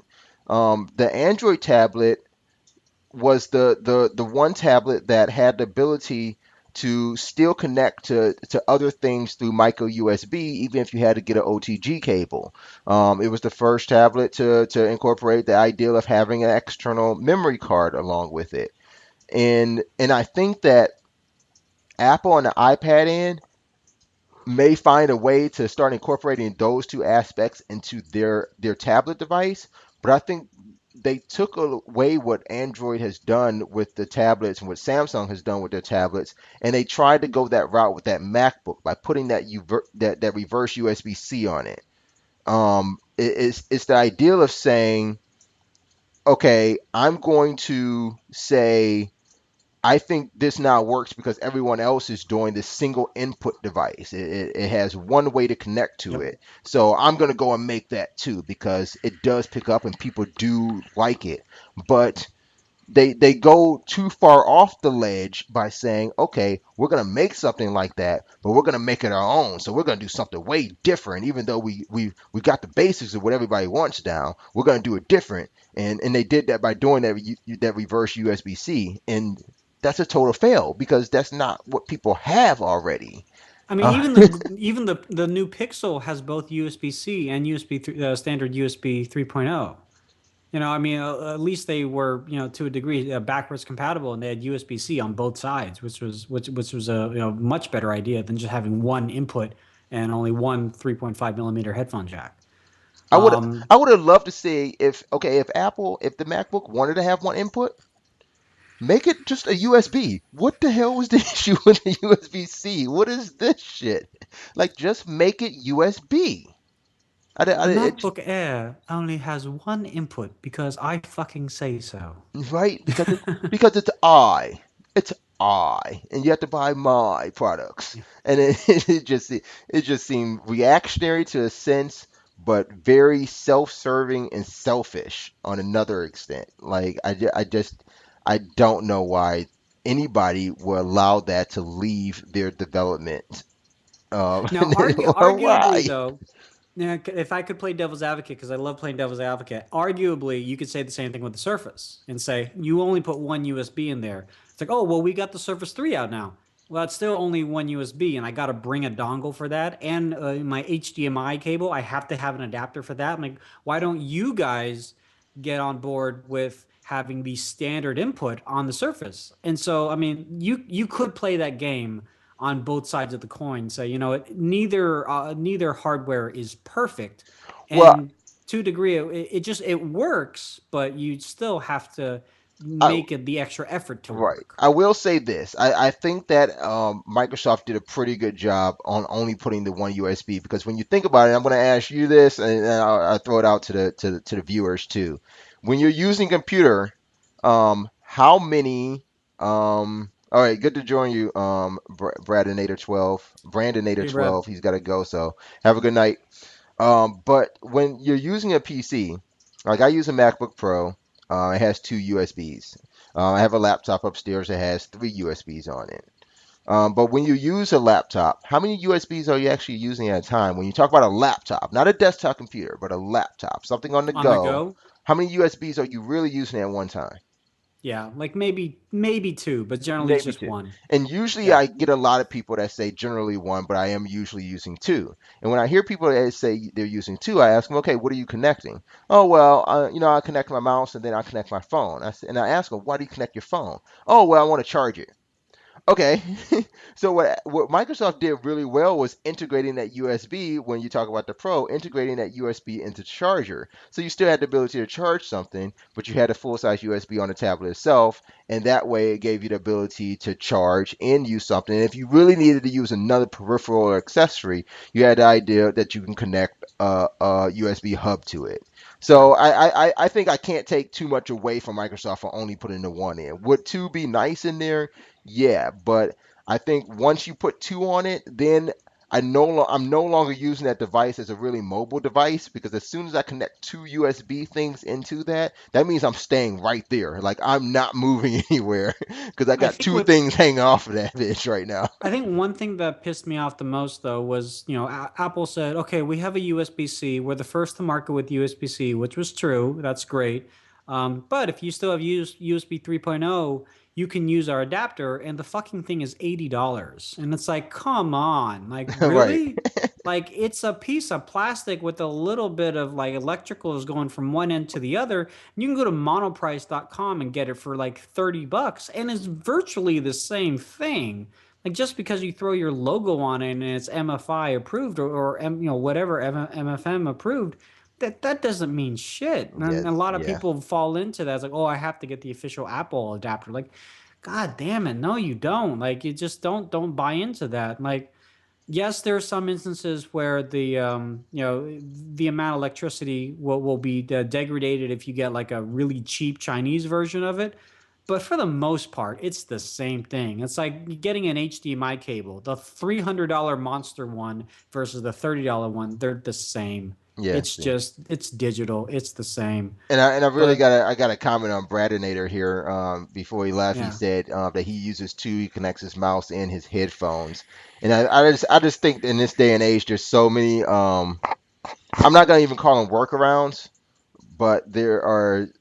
I see them as better options. Then first off, if you got a laptop and you're being mobile, what the hell are you carrying around USB headphones for? Because I don't know any USB headphones that are small and lightweight. So It's true. You maybe think you of need to get some regular. the razors, they're huge. Yeah, maybe you need to get some regular headphones. Other than that, if you want USB headphones on the go, then maybe look at a Bluetooth mouse. I just think when you look at, trying to tackle that sort of peripheral setup, you've got some better options out there, which is why a single USB is not that much of a deal breaker. USB-C, huge deal breaker. Want to connect more devices? $80 dongle, huge deal breaker. And yeah, Apple just kind of broke the bank and broke customer loyalty at that point. I know so many people who really wanted to get um internet died. Whose internet? Steve O says I think internet died. Steve-O's. I think he's back. Oh, he's back. Oh, he's been gone for a while. His Steve-O's internet back. died. Yeah. But Yeah. I've talked to a lot of people who are longtime MacBook users, even MacBook Pro users, who are really looking forward to the new MacBook. And once it was released, they went and bought a Surface or just went and bought a Yoga Pro 3, because or Yoga 3 Pro. I gotta say it that way, Yoga 3 Pro. But I mean, at that point, when Apple decided to disengage their audience the way they did with that new MacBook, it gave people reason to go find a better option. MacBook was king. I will admit, MacBook was king for a long time in mobile technology. But I think there's just so many more better options out there now that Apple decides they want to go down one corner with blinders on and think about nothing else but design. It looks great, but when you only want to think about design, then I think you kind of lose it. Maybe that's why Eves left too. Well, Maybe that's why he I've might be hasn't leaving. Quote, I've might be hasn't left leaving. yet. Yeah. Yeah. I do want to go back to what Brandon asked that were asked earlier. He said, "Do you think Steve's ghost would be disappointed?" Here's the thing: Steve also had blinders on. Yeah. I mean, there are some things like the watch. I don't think he would be too keen on all these other iterations of the iPad, like the one that we were talking about in the story originally. But at I don't think he would. I don't think he would mind about that too much, to be honest with you. He he was in a lot of cases he was a visionary in the beginning, and as he got older and other people put their input into it. It did get very focused on one or two things, but I don't know. I appreciate Apple. I do like Apple, but um, They did there's move technology's future in the right direction. I'll give them that. yeah. But they have not leapt forward. There's just no more innovation out of that The company. irony of it though is when Apple does it, then other people will say, "Okay, let's see how Apple did it, and then we'll try to improve upon that." And that's the That's the thing though. But irony. they do. But they actually, you're saying it like it's not it's not feasible or even legitimate of them approaching it that way. They do. They watch what Apple has done, and then they say, "Well, let's see how we could do it better." And they actually do it better. That's But it's yeah. just like So Steve O was saying, it's really hard to pull the Apple brand away from people because they're buying it for the brand. But I think this year has shown it. 2015 is the downfall of Apple because yeah. a lot of people are realizing that, okay, yes, I am only buying this for the brand, but I needed to do more, and they're finding that other products do it better. Yeah. So maybe we need to move on a little bit from Apple. We've already Go touched on. Linux. Oh yeah, Linux. I'm a Linux and Android fan, says Brandon. We have who's new to the chat? Glow Gangi. Giorgio Gangam, your mom. No, that's Glow. Is that Giorgio or Glow? I think that's Is that Glow. Glow? I thought it was okay. That's Glow Glow Gang Gangam, your Gangi your mom. mom. Okay. He Gang, says yo. Gangam, After we got yo. all that out, he says two letters. He's got like He, he 22 he's a characters in his man name, but he of says yo. little words. So yo But he's not a little to man. Glow. I don't know. We'll call him Glow. We'll call him Glow. Glow, Okay. Glow Steve Brandon. So we have mentioned Microsoft quite a bit here, but they do remain in our last few tidbits of tech stories for tonight. First off, Microsoft is redesigning Bing Maps. Now, a lot of people hate me because I do like Microsoft, but I use Waze a lot. Yes. I don't use Google Maps straight up, but I use Waze. And Yes. Waze is awesome because I have not found any other service that actually does what I call crowd trafficking. So Crowd traffic. so that's the Crowdsourced trafficking. Do crowdsourced you know why trafficking Waze was created? Because they to didn't want to. They didn't want to pay for mapping solution. That's why Waze. I met the CEO of Waze back in 2011, I think. No, 2012. I met him back in 2012, and they're a small company out of Israel. okay. And they're, we want to do mapping, but we can't pay these licensings of these, getting the satellite imagery, and which is why till this day Waze doesn't have any satellite images. So we're gonna go to the people, and people are gonna download this app, and they're gonna drive, and basically Waze is gonna follow them, and they're gonna map out everywhere. I was like, that is so stupid. Why would you make people work for a map when there's Google Maps already out there? And this was before Bing Maps and before Here Maps. So Hmm. Google Maps was king, obviously before Apple Maps too. And then out of nowhere, Waze comes out with the fury, and people just fucking eat it up, and they love it. And I love Waze. I love Waze as well too. That is my daily. I don't even know if they're supported on Windows Phone anymore, but I definitely use it on my Android every day with our job. Traveling from every which way. Even though I know how to get there, I just want to get the Waze points. Yeah, see, But I get Waze points plus I use Waze because I didn't want to buy a radar. So yes, so yeah. I love Waze for that. Did That is you one of the did huge reasons. I know we didn't put it in the rundown, but one thing Waze is trying to do right now in Israel is crowd sourcing carpools. Now, this is going to be different than Uber because instead of being a ride sharing service, this is going to be directed specifically to commuters. So they are, if you use Waze, Hmm. you can set up a carpool. So if you're going directly into like San Francisco, for example, then you just pick up people on the way to San Francisco, and then vice versa. You just pick up people on the way to, wherever you're going home. It's not like you're going out of your way. You're already going there. And that's kind of what Uber tried to do with UberX and Lyft was trying to do. Yeah. But then they became a taxi service, which is getting them into trouble. And then on the flip side, if you don't use Waze, but you want to be in this carpool ecosystem, you can download an app in Israel called Ride With. And then you could say, oh, I want to ride with somebody and I want to go into Tel Aviv.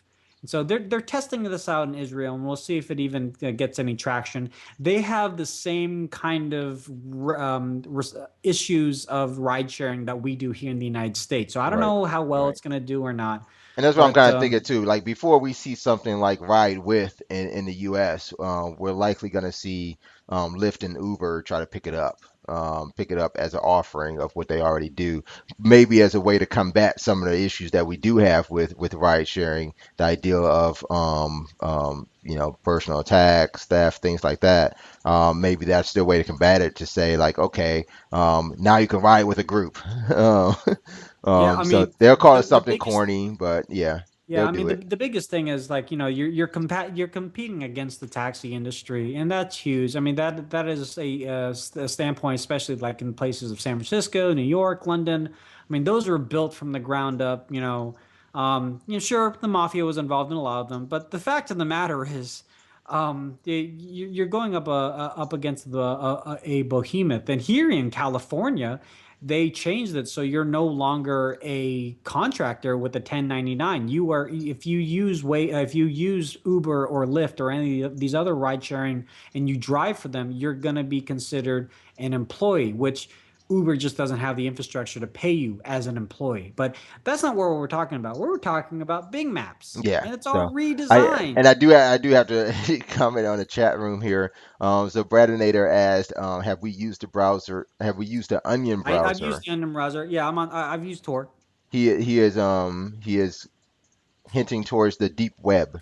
Now that just interests me, so I'm gonna have to start using the browser. What's the name of it Yeah, again? It's Torque. the Onion browser for Tor. So you Tor. can do certain things anonymously, and you don't have to, there's no cookies or anything like that. Essentially, it's not the same. Obviously, it's not the same as the World Wide Web, but it's still on the internet, and it's basically you can surf the intrawebs and the deep web anonymously and not have to be worried about the government or anybody else capturing what you're looking at. Okay, I'm gonna have to try Yeah. that. I'm gonna have to It's try also that. where a bunch of the illegal shit is. So if you want to find out where all the illegal crap is, if you're into that kind of stuff, Use Tor. that's where to find it. Use Use Tor. Tor. Okay. Use Tor. Because Yeah. I was actually just thinking that when you talk about ways and how it all started, I was actually just had this idea in my head, like how do we get the entire world to map the internet for us? Like Oh what if well, we can Google's have already Google doing that Maps though. of the internet? Yeah, I mean, there's already been some mind maps out there already that basically show all the connections. Like Google was like the main. If you think of like the solar system and all the millions of websites and how they're interconnected, either through backlinks or comments and things like that, it's just amazing what's out there. But you're only skimming the surface because you have places like Tor and other regional intranets, and obviously you have intranets within companies that Right. have their own like deep things. So, Okay. but yeah, I mean, Tor started off as a way to be anonymous, but because it's anonymous, this is where you could find Open up a whole illegal nother world. pornography. You can find people who, like, I want to, I if you want to whack somebody, and if you don't mind sending off a few Bitcoin, which is another reason why Bitcoin is very useful, because it doesn't go back to you. This is a place where you could find someone who can do your dirty work, so to speak. Um, Whack a person or two. yeah, Okay. and Okay. I don't, that's the problem. Like Tor, it's like a knife. A knife could be used for good things and it could be used for bad things. And Tor is the same way. It can be used for good things and it could be used for bad things. A lot of the journalists that I talk to use Tor to communicate with their inside leaks. So the people that are leaking information don't get a paper trail and say, "Oh, there's Brian in Microsoft and he's leaking all this info to so and so." Like you That's can a use good way to Tor and do use it. that. That sounds like a good way That to is a use it, though. good. Well, I mean, it's But not good for Microsoft, yeah, it's not but good it's for a them. good way to use. It's still legal, but it's a good way to use it. But on the flip side, in other channels of Tor, this is where all the child porn is at. Yeah, now that you And say that, you've just added to that conversation because Brad and Nader just cannot stop saying child porn in the which chat is room. weird. This is Which is this is very disturbing. So, in he one wants line he he wants says, to get he wants to get that point across. Like, right. this is where I found it. I found it In here. one Here's the line link. he says child porn. Okay, I'm just gonna read it like I was a regular person. Okay, child porn and drug and hitman. Child porn. Oh God. Child porn again. We get another one. So as Steve O says too, it's not illegal if you don't purchase anything though. I just like looking. Now that's funny because I only Warrior imagine does. someone who is with the same train of thought of Steve O, I'm just looking, but still has the same mentality of Bradinator, who just keeps repeatedly saying child porn, child porn, child porn. So, Look, I'm not an advocate of it. I'm just saying multiple times. I'm okay, trying to want to put a point across. Child porn. in a big smiley face. But I do, I think we need to say Hitman a little bit more because Hitman is probably the best one I would probably be looking for. If I was just looking, it would be Well, Hitman. it's also interesting. There was a lady. She hired a hitman through Tor, and the hitman that she hired actually was an undercover agent. So you never know. You still never know. Like Man. the because the Tor isn't private. It's not like you have to get an invite. Like Demonoid back in the day when I used to do a bunch of like BitTorrent, you like for Demonoid, the Oh my best gosh, site, you you bring up had to Demonoid. keep your seeds up, you had to keep your uploads and downloads up, and you had to be invited. Then they Yeah. got shut down. But Tor isn't like that. So anybody can join and anybody can pretend to be anybody that they want. Still, Just be don't buy weird anything. about that. Just According, saying. yeah, Yeah, according to just Steve O, saying. just don't buy anything. Um, Steve was asking if Brandon Ayers okay. Are you okay? Hitmen aren't even cool. Yes, the hell they are. Hitmen are they're the Video games is cool, man. but I don't know that definitely romanticizes real life and shit. But Yeah, but just to wrap it up, what okay, the fuck were we Microsoft, talking I about? We know were talking about Microsoft Bing is Maps, and then redesigning Bing Maps. In a nutshell, they're basically making Bing Maps look a lot more like Google Maps. They're giving you yes, more okay. I was gonna information. be the. I thought I was gonna be the first to say that, but okay, Yeah, yeah, yeah.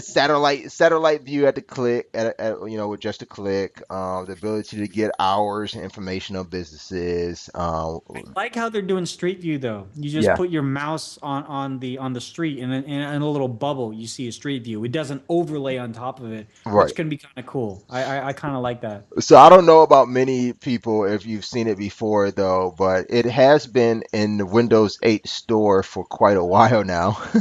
So Microsoft has been beta testing the new Bing Maps for a long time. And it for me it's been really cool, but it's only been like a fun tool to look at. So if you kind of go to the Windows Store on any Windows 8 or 8.1 device, you will see Bing Maps beta, and it's been there for about a year, just over a year now. But I think the coolest part of it, again, for me, it's just a toy. I don't use it to navigate anywhere. I don't use it to get any information. And I'm concerned. I'm wondering if I haven't been in it for maybe 3 or 4 months now. So I wonder if that's where we're seeing the changes happen already to where you can get these store times and stuff. But the beta is really cool. If you go over to Vegas, you can actually get the street view of the strip, and it looks really awesome in Bing Maps beta. So kind of check that out if you got some small time, or I mean some spare time. But that's what Microsoft is doing with Bing Maps. We'll hope to probably see that a little bit more in Windows 10, which remind me, I got to talk a little bit about Windows 10 when we close here. There was an article I read again in USA Today that kind of Okay. touched me, but I want to kind of mention that to the viewers and on this podcast. But one last tidbit of tech story in the news today: Microsoft is rebranding quite a few things, but one of the top things they are rebranding is Xbox Music. It will no longer be called Xbox Music. Can you guess the name? I want to chat room. Anybody want to guess the name? Anybody? Anyone guess the name? Xbox Music has to do with music and And Bradinator Microsoft. is not. It's not child porn. It has nothing to do with child porn. But they will rebrand it as Groove, kind of the thing you see in vinyl records, or the thing that you do on the dance floor when you're at the club. Yeah, Uh, it definitely echoes back to 70s disco and bell bottoms and afros, even on Caucasian individuals, which is sometimes weird. See, Um, I like Bradinator's. I like his. He went with Xbox Bop. Dude, Bop Bebop would be sick. Bop would have been That'd be nice. interesting. Yeah, that'd be. I'm sorry. Like I said, I'm no, my opinions has no affiliation with the company that to which that we are both employed by. But what the fuck? I mean that. Why Groove? would you You don't like? like Groove? I don't like Groove. Like, cause Groove, yes, it does embody the whole kind of thing of a 45 or 35 record. But kids these days don't get that. Now remember, Groove wait. Now remember also. what we said about Xbox One, and now you wouldn't know what else to call it, right? Xbox One did a great job of picking up. Yeah. So So I you mean, think maybe Groove Groove could will pick pick up. up? I mean, I mean, what's Groove. in a name? But does a name really matter? It does. I mean, look at Meerkat. Meerkat has done so well, and it's the dumbest name ever. I mean, even Periscope. But Groove, it doesn't really like when you think of Groove, it does. You don't automatically think, oh, music service. You think of the groove in your grout, or you think of maybe you think of groovy music, but I listen to classical music. That's not groovy. I listen to metalcore. That's not groovy. But that's And the thing. But that's the thing. So if you listen to better, if you listen to classical, you can listen to Baroque. I don't care what it is that you listen to. You still feel you about to groove. That's the thing. Like I like the idea that it's a noun and a verb. I like that. And in some ways it could be an adverb, because of groovy.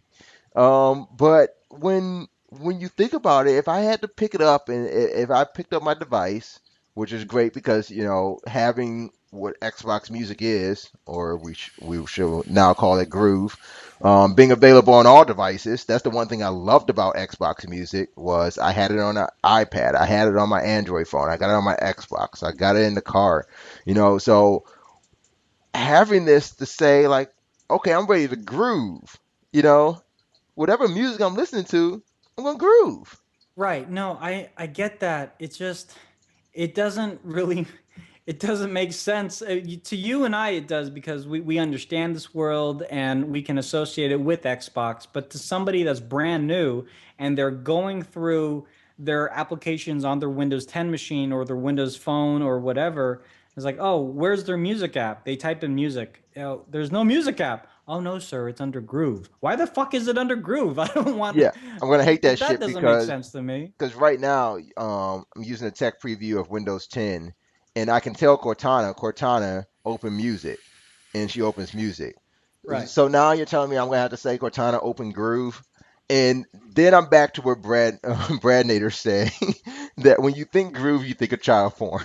So now I'm gonna be telling Cortana, hey Open Cortana, child open porn. Groove. Cortana, open your groove. So now I'm gonna always think of Bradinator now when I open Groove through Cortana because oh man, that's some sick shit now. Now it's in my head. Now I can't get it out. It's there. I It's been cannot get that grooved out into now. your It is head. grooved now. It is grooved. I do really like Xbox Bop. Xbox Bradinator, Bob. you're on to something, man. I like Xbox Bop. I wonder if I can rename apps in Windows 10. I'm sure you could with like a Windows Plus app or something like that. So Xbox Video is being rebranded as Movies and TV, which makes fucking Right. sense. That makes fucking sense. That's like Movies and TV. cut and dry. And I could then I could understand if they renamed it where? View. If they just named it View, like that would be sweet. Movies and TV or in an app called View. Okay, so let's look at the bigger picture here. Why rebrand it? We've been using Xbox as the moniker for a while, and it's interesting because MSN is back. MSN, it's no longer Microsoft Money or Yeah. Windows Weather. It's MSN Weather, Hmm. MSN Money, and that is a title, a moniker that we grew up in back in the '90s, and it went away. And for the most part, we're like, okay, that makes no difference that it went away or whatever. The services are still there. Bringing it back, it's weird that they did, and I kind of understand why they did because the older generation relates to MSN, but nobody relates to Groove, and renaming it to just whatever would they rename the video service from Xbox Video to Movies and TVs or whatever? Movies and TV. Movies That and makes TV. sense. It's I but taking away the Xbox, what do you think that means? Do you think Only that they're just trying to disassociate with Xbox because it's